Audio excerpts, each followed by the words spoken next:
Hello viewers, आप सभी का स्वागत है हमारे यूट्यूब चैनल पर, जहां पर हम कंपटीशन एग्जाम की तैयारी लगातार कराते आ रहे हैं। फिर एक बार फिर से आप सभी के सामने जुड़े हैं हम एक नई वीडियो लेके। वीडियो है हिंदी वर्णमाला। ये हिंदी वर्णमाला की लगभग लास्ट वीडियो होगी। इसके बाद आप हिंदी वर्णमाला को पूरे कंप्लीट डेप्थ से पढ़ चुके होंगे और इसके बाद आप किसी भी एग्जाम में बैठिए जाइएगा और इसके क्वेश्चन आप आसानी से हल कर पाएंगे। ठीक है ना। तो आज हम देखते हैं अल्पप्राण और महाप्राण के हिसाब से व्यंजनों का वर्गीकरण। व्यंजन का वर्गीकरण हम पढ़ ही रहे हैं। व्यंजन का वर्गीकरण, ठीक है ना।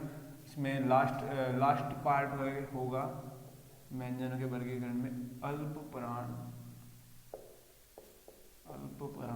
और महाप्राण के आधार पर।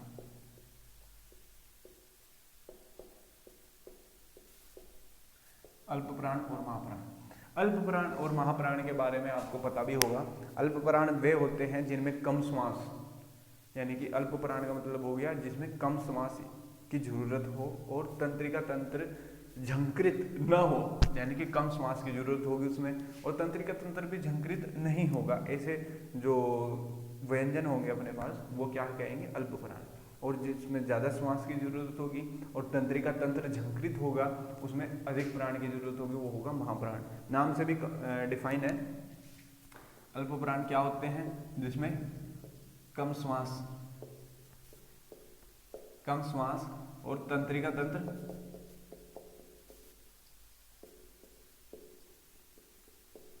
झंकृत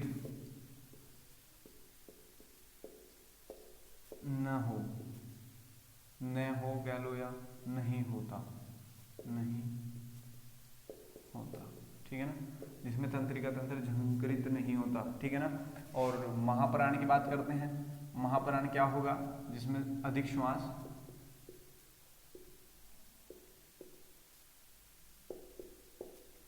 और तंत्रिका तंत्र झंकृत होता है। झंकृत का मतलब है यानी कि झंकार से आवाज निकलती है, ठीक है ना। तंत्रिका तंत्र झंकृत होता है, ठीक है ना, होता है। अब देखिएगा कितने अल्पप्राण होते हैं, कितने महाप्राण होते हैं। अल्पप्राणों की संख्या जो अपने पास होती है, अल्पप्राण तो होते हैं टोटल अपने पास 19, ठीक है ना, 19। और महाप्राण अपने पास कितने होते हैं, 14, ठीक है। हमारा वादा था आपसे कि हम इसको कहीं पे सिखाएंगे, आपको हाथों पे सिखाएंगे। तो देखते हैं, एक अच्छा सा हाथ का फिगर आपके सामने अभी हम पेश करने वाले हैं। देखते हैं उसमें कैसे समझते हैं। आप सभी के सामने एक हाथ पेश है। हाथ भी ऐसा है जो शोले फिल्म में कहता है ना कि कातिया ये हाथ मुझे दे दे।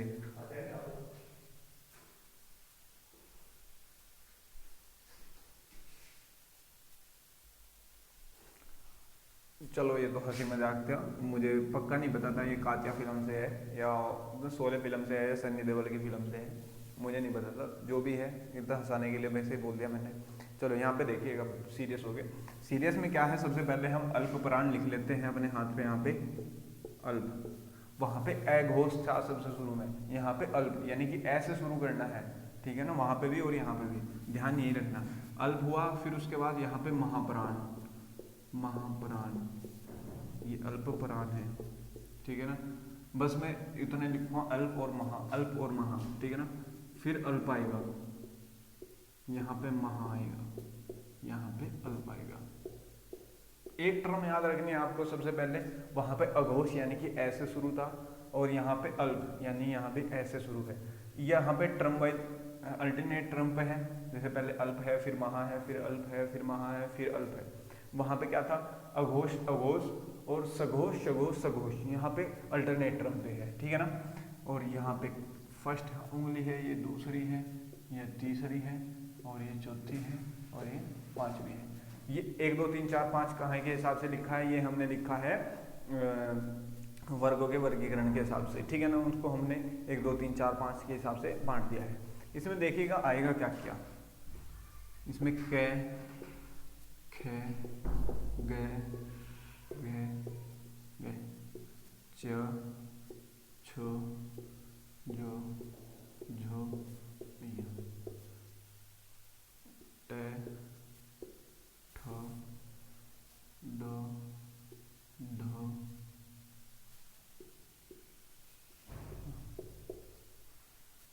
त, थ, द, ध, न, पे, फे, बै, बे, में। यहाँ तक तो आप सभी के याद भी होंगे ही, ठीक है ना। और उसके बाद पहले तो हमने लिखा था यहाँ पे उष्मेय व्यंजन, बड़ा से, पेट बटा से, छोटा से लिखा था।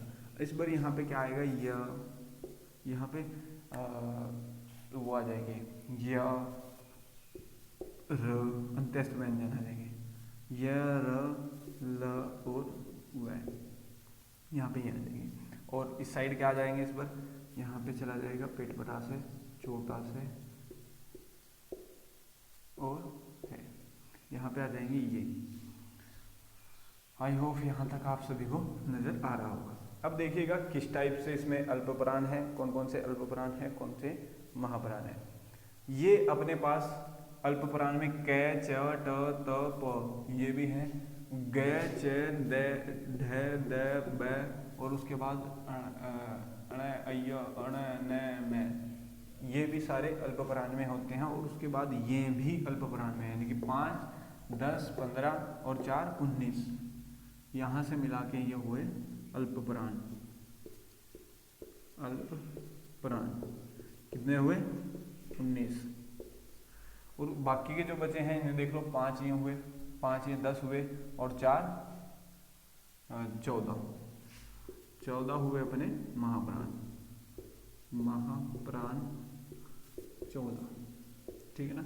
या आई होप यहाँ तक आप सभी के समझ में आया होगा। इसको चित्र का आप स्क्रीनशॉट भी ले सकते हैं, अपनी वीडियो अपने बुक में भी इसे नोट कर सकते हैं और अच्छे से इससे तैयारी भी कर सकते हैं। अब एक आपका फाइनल चार्ट बचा है जिसके बारे में हम शुरू से बात करते हैं। फाइनल चार्ट वो फाइनल चार्ट आपके सामने प्रस्तुत है, देखिएगा। वो फाइनल चार्ट आप सभी के सामने होगा, आपको दिख भी रहा होगा ये सारा चार्ट। ये क्या है, सारी वर्णमाला को उच्चारण के आधार पे कहाँ कहाँ से बोला जाता है वो एक ही चार्ट में हो जाएगा, सारी वर्णमाला कंप्लीट हो जाएगी। एक बार इस चार्ट को ध्यान से देख लो, याद कर लो, रट लो और आपको इसके बाद कहीं कुछ भी देखने की जरूरत नहीं पड़ेगी, ठीक है ना। इस चार्ट में मैंने क्या लिखा है, जो स्वर में सबसे पहले सिखाया था, कंठ, तालु, मूर्धा, दंत ओष्ठ, दंत ओष्ठ, कंठ तालु, कंठोष्ठ और नासिका। ये 2 चीजें आपको नई दिख रही होगी, एक तो दंतोष्ठ नया दिखा और एक इसमें नासिका नया दिखा, ठीक है ना। ये चीजें आपको इसमें नई दिख रही होगी, इसके बारे में भी हम आपको अभी बताएंगे कहाँ से है, क्या है, कैसे, ठीक है ना। दंतोष्ठ के बारे में बात हम की थी, अभी व्यंजन में हमने बात की थी इसके बारे में। ये व्यंजन में क्या बात की थी कि जो व्यंजन दंत और ओष्ठ दोनों के प्रयोग से बोले जाते हैं उनको दंतोष्ठ कहते हैं, ठीक है ना। और जो नासिका है, नासिका के अयोग वाहक के बारे में आपको बताया ही था। अयोग वाहक में आते हैं जो अंग और अ, उनके बारे में यहाँ पे लिखा देंगे। और एक विशिष्ट व्यंजन होते हैं वे भी अनुनासिका यानी कि नासिका से ही बोले जाते हैं। अगर स्वर की बात हम करते हैं सबसे शुरू में, अगर आपको पता भी होगा तो स्वर में कंठ से कौन कौन से स्वर बोले जाते हैं, ए और आ, आप सभी को पता भी होगा, ठीक है ना। उसके बाद तालु से कौन कौन से स्वर बोले जाते हैं, छोटी ई और बड़ी ई, ठीक है ना। उसके बाद मूर्धा से क्या चीजें बोली जाती है, मूर्धा से बोला जाता है रीढ़ी, ठीक है ना। दंत से कोई भी स्वर नहीं बोला जाता, ये आपको ध्यान रखना है, कोई भी स्वर दंत से नहीं बोला जाता। जब क्वेश्चन आते हैं एग्जाम में, ऐसे ही क्वेश्चन पूछ लेता है कि निम्न में से कौन सा स्वर दंत से बोला जाता है, ठीक है ना। तो दंत से कोई सा भी स्वर नहीं बोला जाता। ओष्ठ का प्रयोग से छोटा ऊ और बड़ा ऊ है ये, ठीक है ना, ये दोनों बोले जाते हैं। अब दंत ओष्ठ, जब दंत से कोई स्वर नहीं बोला जाता तो दंत ओष्ठ से भी कोई भी स्वर नहीं बोला जाएगा, ये आपको पता होना चाहिए। कंठ तालु, कंठ यहाँ पे है, तालु यहाँ पे, अब आपस में मिला दो इनको, ए प्लस ई मिलके क्या बनता है, ए बनता है, और आ प्लस बड़ी ई मिलके क्या बनता है, आई बनता है, ठीक है ना। और कंठ ओष्ठ भी ऐसे ही मिलाओ, ए और बड़ा ऊ मिलके क्या बनेगा, ओ, और आ और बड़ा ऊ मिलके बनेगा औ, ठीक है ना। यहाँ तक आप सभी के समझ में आया होगा। और पूरा का पूरा स्वर ऐसे ही, स्वरों को ऐसे ही हम इनके बिहाफ पे इनको लिखते भी हैं, ये आपकी समझ में आता भी होगा। अब स्पर्श व्यंजन की बात कर लेते हैं। स्पर्श व्यंजन में कौन कौन से, क वर्ग आएगा पूरा का पूरा, च वर्ग आएगा, ट वर्ग आएगा, ये इनके बारे में हमने आपको पहले भी बताया था, यहाँ पे भी एक बार लिख देते हैं। कंठ से बोले जाते हैं क वर्ग, पूरा का पूरा कंठ से क वर्ग पूरा का पूरा यहीं से बोला जाता है। च वर्ग, ट वर्ग और त वर्ग और प वर्ग, त वर्ग और प वर्ग।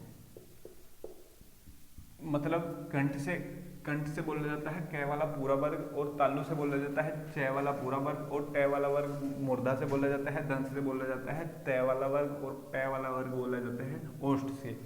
इनके प्रयोग से इनको बोला जाता है। अब अंत्यस्थ व्यंजन, अंत्यस्थ व्यंजन में हमने सबसे पहले बताया था, अंत्यस्थ में कंठ से कोई भी व्यंजन नहीं बोला जाता है या वर्ण नहीं बोला जाता, ठीक है ना। उसके बाद तालु आता है सबसे पहले, तो हम लिख देते हैं वैसे ही, या फिर र, फिर ल, और उसके बाद देखिए, उसके बाद हमने जो वह था वह भी उसमें लिखाया था दंत और ओष्ठ, यानी कि ओष्ठ के प्रयोग से तो नहीं लिखा बोला जाता, इसको रखते हैं हम, इसको दंत ओष्ठ में रखते हैं वह को। ये एक स्पेशल शब्द वर्ण है, एक वह हुआ और एक अपने पास हुआ है, ये स्पेशल वर्ण होते हैं, इनके बारे में बहुत बार जानकारियां पूछ लेते हैं वो, ठीक है ना। अब उसमें के बारे में बात करते हैं। उसमें भी ऐसे ही शुरू होंगे, यहीं से कहाँ से, सबसे पहले बड़ा स, वो भी तालु से बोला जाता है, हमने वैसे ही लिखाया था। फिर पेटपटा स, फिर छोटा स, ठीक है ना। उसके बाद हम आपको पास छोटा सा, और बचा क्या आपके पास, ह बचा। अब है को हमने कहाँ लिखाया था सबसे बाद में, कंठ में लिखाया था, कंठ में लिखाया था, यानी कि यहाँ से और कुछ नहीं होगा और ह बोला जाएगा कंठ से। बहुत इंपॉर्टेंट है भी, है और वह, ये थोड़ा वेरिएशन आ जाता है इस टेबल में, इन्हीं दोनों की वजह से आता है, ठीक है ना। उसमें हुआ अयोग वाहक में, अयोग वाहक में जो कंठ से बोला जाता है वो होता है अंग, और नासिका से देख लेगा, नासिका से देखिएगा एक बार, यहाँ तक आई होप आपको दिख भी रहा होगा, यहाँ तक आपको दिख भी रहा होगा, दिख रहा है तो जो इसमें आएगा वो सबसे लास्ट में आएगा, ठीक है ना। और क्या क्या इसमें नासिका से जो बोले जाते हैं वो कौन कौन से वर्ण हैं, या पंचमाक्षर भी बोलते हैं उनको, और या अनुनासिका अक्षर भी बोलते हैं, वो भी यहीं से होते हैं, ठीक है ना। स्वर में तो कुछ नहीं होता है, नहीं होगा। वर्ण में कौन कौन से होंगे, डो, अयो, ठीक है ना, और अणा और ढो, चार ये भी होते हैं। ये इनको अनुनासिका, इनको क्या क्या कहते हैं, पंचमाक्षर या अनुनासिका।